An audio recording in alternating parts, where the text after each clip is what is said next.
গড়তে হলে জানতে হবে। সুন্দর পৃথিবী গড়বে তুমি, তাহলে সবার আগে নিজেকে গড়ো। নিজেকে গড়বে তুমি, গড়তে হলে জানতে হবে। তোমাকে জানতে হবে কিভাবে তুমি গড়বে নিজেকে। তুমি এই মহাবিশ্বের সম্পর্কে কতটুকু জানি? মহাবিশ্ব দূরে থাক, আমরা যে পৃথিবী নামের এই ক্ষুদ্র গ্রহটিতে বাস করি, এটি সম্পর্কে বা আমরা কতটুকু জানি? পৃথিবীর কথাও বাদ দিই, তুমি তোমার নিজের সম্পর্কে কতটুকু জানো?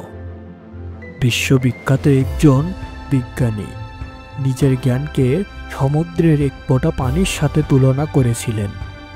তিনি বলেছিলেন, জ্ঞান রাজ্যে আমার অবস্থান মহাসমুদ্রে এক ফোঁটা পানির অবস্থানেরই মতন। জানার শেষ নেই, তুমি যতই জানবে ততই জ্ঞান অর্জন করবে। দেখবে তুমি জ্ঞান সমুদ্রের কূলেই রয়ে গেছো। তুমি যতই জ্ঞানী হবে, অনুভব করবে জ্ঞান সমুদ্র জয় করা তো দূরের কথা, তুমি তো কেবল এক ফোঁটা পানি নিয়েই নাড়াচাড়া করছো। মূর্খরাই নিজেদের জ্ঞানী মনে করেন। জ্ঞানী ব্যক্তি মনে করেন, হায় সবই তো আমার অজানা রয়ে গেল। তিনি ব্যাকুল হয়ে জ্ঞানের পেছনে ছোটেন। তিনি যত জানেন, যত শেখেন, ততই বুঝতে পারেন, হায় এখনো যে কত অজানা। জ্ঞানী ব্যক্তি কখনো নিজেকে সর্বজ্ঞান মনে করেন না। তিনি কখনো নিজেকে জ্ঞানী মনে করেন না। তিনি সারা জীবনই নিজেকে ছাত্র মনে করেন। তিনি নিজেকে জ্ঞানের অন্বেষী মনে করেন। তার অন্বেষার স্বাদ কখনো মেটে না। তিনি সবাইকে নিজের চাইতে অধিক জ্ঞানী মনে করেন। সবার কাছ থেকেই তিনি শেখার এবং জানার চেষ্টা করেন। মহান আল্লাহ তার শাশ্বত বাণী আল কোরআনে বলেছেন, প্রত্যেক জ্ঞানীর ওপর একজন জ্ঞানী আছে। আচ্ছা বলো তো, এই জগতে কি এমন কেউ আছে যে বলতে পারে আমার উপর কোনো জ্ঞানী নেই? তাই তুমি জানো, শেখো, জ্ঞান অর্জন করো। নিজেকে গড়তে হলে জানতে হবে, শিখতে হবে, বুঝতে হবে। যাকে জ্ঞান দান করা হয়েছে তাদের অনেক অনেক কল্যাণ দান করা হয়েছে।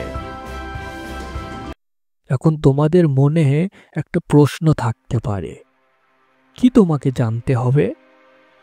তুমি কি জানো কে তোমাকে সৃষ্টি করেছেন? কেন সৃষ্টি করেছেন? আমাদের এই পৃথিবী সৃষ্টি করেছেন কে? এই সূর্য, সৌরজগৎ কে সৃষ্টি করেছেন? কে সৃষ্টি করেছেন এই মহাবিশ্ব? কে এগুলোর সৃষ্টা?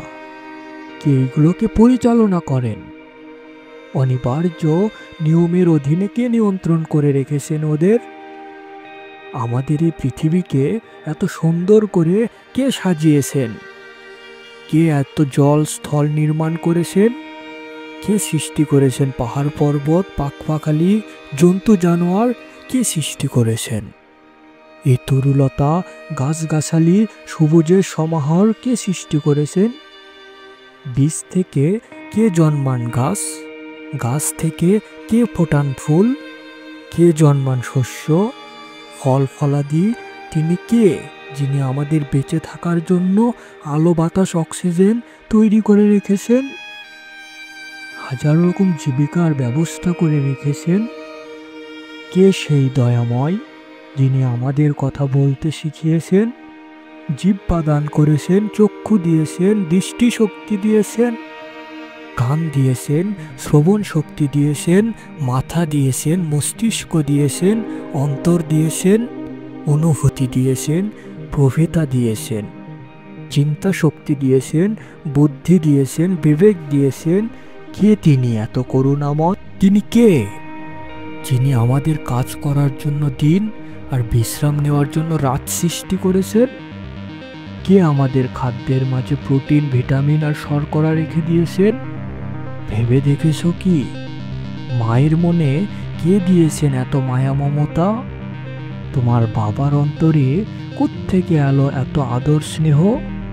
কে আমাদের চোখে ঘুম আনেন? ঘুমিয়ে পড়ার পর কে আমাদের জীবিত করেন? কে আমাদের এত সুন্দর আকৃতি দিয়ে মানুষ বানিয়েছেন? কে সেই সৃষ্টা? কে সেই মহান? কে সেই দয়াময়? তোমার কি সম্পর্ক সেই মহান সৃষ্টার সাথে? এসব প্রশ্নের জবাব তোমাকে জানতে হবে। তুমি নিশ্চয়ই বলবে, এক অদ্বিতীয় সর্বশক্তিমান পরম করুণাময় আল্লাহ তাআলাই এসব সৃষ্টি করেছেন। তিনি এসব কিছুর পরিচালক ও মালিক। এসব কিছু তারই মুষ্টিবদ্ধে। তিনি সকল ক্ষমতার উৎস, সব কিছুই তার ইচ্ছার অধীন। কোনো কিছুতেই তার কোনো প্রতিপক্ষ নেই।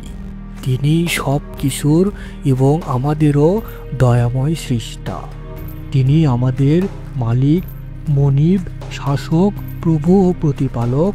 আমরা তার দানানুসাদ। হ্যাঁ, তোমাকে এই বিশ্বাস যথার্থ। এখন তোমাকে জানতে হবে তোমার পরম করুণাময় সর্বশক্তিমান সৃষ্টার ইচ্ছা অনিচ্ছা কি। কেন তিনি সৃষ্টি করেছেন তোমাকে? কেন তোমাকে গাছগাছালি, মাটি, পাথর, পশু পাখি না বানিয়ে একজন সুন্দর বুদ্ধিমান মানুষ বানিয়েছেন? এভাবে তোমাকে সৃষ্টি করবার পেছনে কি তার উদ্দেশ্য? তোমরা কি মনে করেছ তোমাদের আমি এমনি এমনি সৃষ্টি করেছি আর আমার কাছে তোমাদের ফিরিয়ে আনা হবে না?